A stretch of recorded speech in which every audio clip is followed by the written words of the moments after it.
तो cervical pain क्या संकेत होते हैं जिससे पता चल जाए कि सर्वाइकल में आपकी नस दबी हुई है।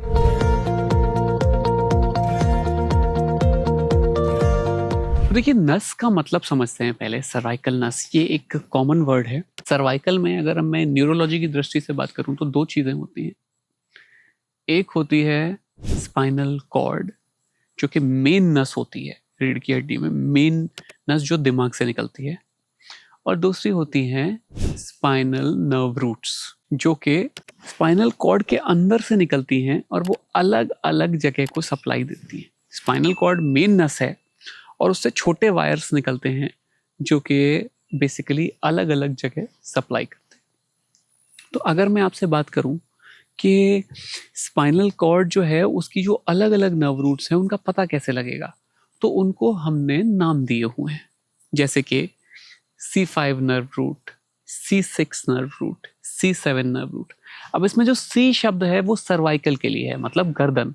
गर्दन को अंग्रेजी में या रोमन में सर्वाइकल कहते हैं। तो C1, C2, C3, C4, C5, C6, C7, C8 ऐसे करके अलग अलग नर्व्स होती हैं। जो थोरेसिक है उसको हम डोर्सल भी बोलते हैं। तो इसका T1, T2, T3, T4, T5 या D1, D2, D3, D4, D5 दोनों का एक ही मतलब है, थोरेसिक 5 या डोर्सल।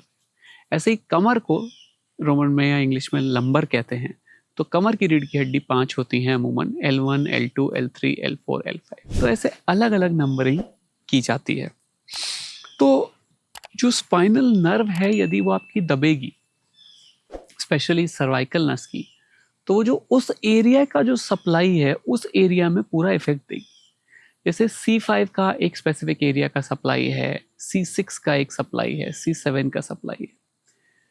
पर एक नॉर्मल इंसान को, जो हमारे आपके जैसा नॉर्मल आदमी होता है जो कि टेक्निकली नहीं जानता, हमारे वीडियो का पर्पस ये है कि उसको हम कैसे ये बता पाएं कि आपको सर्वाइकल नस दबने लगी है और वो डॉक्टर से मिल पाए। जो डॉक्टर है या जो फिजियोथेरेपिस्ट है या जो टेक्निकल पर्सन है वो तो जानता ही है कि C6 नर्व क्या करती है। पर इस वीडियो का मतलब ये होना चाहिए कि इस वीडियो को देख के आपको ये समझ में आए तो आप सही इलाज या सही डॉक्टर के पास जा पाएं और अपने इलाज के बारे में सोच पाएं। तो मैं ये मानता हूँ कि अगर आपको गर्दन से कोई, पहली बात तो गर्दन में कोई दर्द हो रहा है और वो दर्द आपको इस तरह से आके आपके शोल्डर से होता हुआ आपके हाथ में आ रहा है, अब चाहे वो इस साइड आ रहा हो आपके अंगूठे की तरफ, चाहे इन 2 उंगलियों में आ रहा हो या चाहे इन छोटी उंगलियों में आ रहा हो, बट ऐसे करके कोई दर्द आपके गर्दन से शुरू हो रहा है।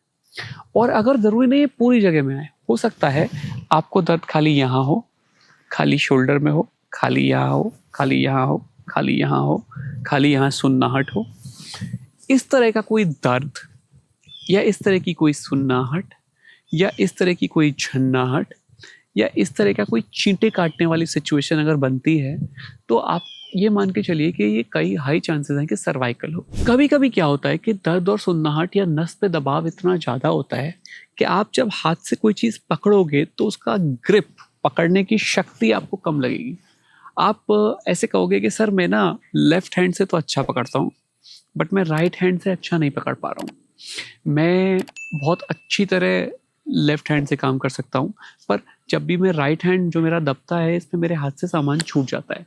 और जब भी मैं कोई काम करता हूँ जिसमें कि मेरे को लेफ्ट हैंड यूज़ करना होता है या लेफ्ट हैंड से करना होता है तो वो इजीली हो जाता है और राइट से नहीं कर पाता। तो मैं आजकल सर लेफ्ट से ज़्यादा काम करने लगा हूँ। जैसे कि मैं अपनी कॉफ़ी लेफ्ट से पीने लगा हूँ, मैं कोई भारी काम इससे करता हूँ, बट क्योंकि राइट से मेरे हाथ से सामान गिरता है, सामान छूटता है और फाइन काम भी कभी कभी नहीं हो पा रहा है। कुछ पेशेंट हमें बताते हैं कि उनके हाथ से उनको पेन ढंग से नहीं पकड़ पा रहे और जो उनकी राइटिंग है वो बदलने लगी है। मैं पेशेंट से कई बार ओपीडी में बोलता हूँ कि आप साइन करके देखो, आपको आपके साइन वैसे ही हो पा रहे हैं जैसे आप नॉर्मली करते हो या फ़र्क है। तो इस तरह की चीज़ें पेशेंट को ये बताती हैं कि कोई सर्वाइकल नर्व रूट दब रही है। पर यदि आपकी सर्वाइकल कॉर्ड दब रही है, जिसको माइलोपैथी हम कहते हैं, मेन कॉर्ड के दबने पे हो सकता है आपको हाथों में कोई सिम्टम ना आए, डायरेक्टली आपको पूरी बॉडी में कमज़ोरी आ सकती है, पूरी बॉडी में सुन्नपन आ सकता है, पूरी बॉडी वीक लग सकती है। आपको ये फीलिंग आएगी कि आपके पूरा शरीर इतना भारी हो गया है कि आप उठा नहीं पा रहे। बेसिकली नस दबने की वजह से आपका ब्रेन जब सिग्नल भेजता है कि उठो या चलो, वो पूर्ण रूप से फॉलो नहीं होता क्योंकि बीच में लॉस ऑफ सिग्नल होता है क्योंकि नस आपकी दब रही होती है। कई बार ऐसा होता है एडवांस्ड केसेस में कि पेशेंट चल ही नहीं पाता, व्हील चेयर पर ही रहता है, हाथों और पैरों में इतनी कमज़ोरी आ जाती है कि हाथ पैर चल ही नहीं पाते, हेल्प की ज़रूरत पड़ती है। व्हील चेयर के सहारे या वॉकर के सहारे या किसी आदमी के सहारे ही मरीज़ चलता है। एडवांस केसेस में पेशेंट को हाथ पैरों में टोटल कमजोरी आ सकती है, लैट्रिन बाथरूम रुक सकता है, और कई मरीज ये बताते हैं कि उनके पैर झटके लेते हैं। एक कॉमन मिसकंसेप्शन ये है लोगों को कि लोग कहते हैं कि सर अपने आप नहीं चलते, लेकिन जब हम हाथ लगाते हैं तो वो चलते हैं पैर उनके। तो ये अच्छी बात नहीं है।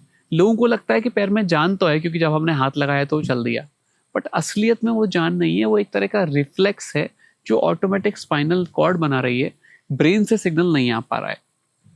कई पेशेंट बोलते हैं कि सर जान इसलिए है कि देखो पैर मोड़ के दिखा दिया जब मैंने हाथ से छुआ, पर अपने आप नहीं हो रहा है। पर इसका मतलब ये है कि मेजर डैमेज या एक बड़ी दिक्कत हो गई है रीढ़ की हड्डी में, तो हमें इलाज की सख्त ज़रूरत है। तो अगर आपको स्पाइनल कॉर्ड के जो मैंने सिम्टम्स बताए हैं उस तरह के कोई सिम्टम आ रहे हैं, जैसे कि पैर में झटके लगना, पैर का बैलेंस ना बनना, जब आप उबड़ खाबड़ सरफेस पे चल रहे हैं, जैसे सीढ़ी पे चल रहे हैं, या जहाँ पर सतह एक जैसी नहीं है, अनइवन सरफेस पे आप चल रहे हैं, ऐसे सरफेस पे आपका ऐसी फीलिंग आना कि आप गिर जाएंगे, ज़्यादा तेज़ चलने या भागने में डर लगना, हाथों पैरों में कमज़ोरी होना, तो आपको सर्वाइकल के डॉक्टर से मिलना चाहिए और डिस्कस करना चाहिए ये प्रॉब्लम के लिए बेस्ट इलाज आपके लिए क्या रहे।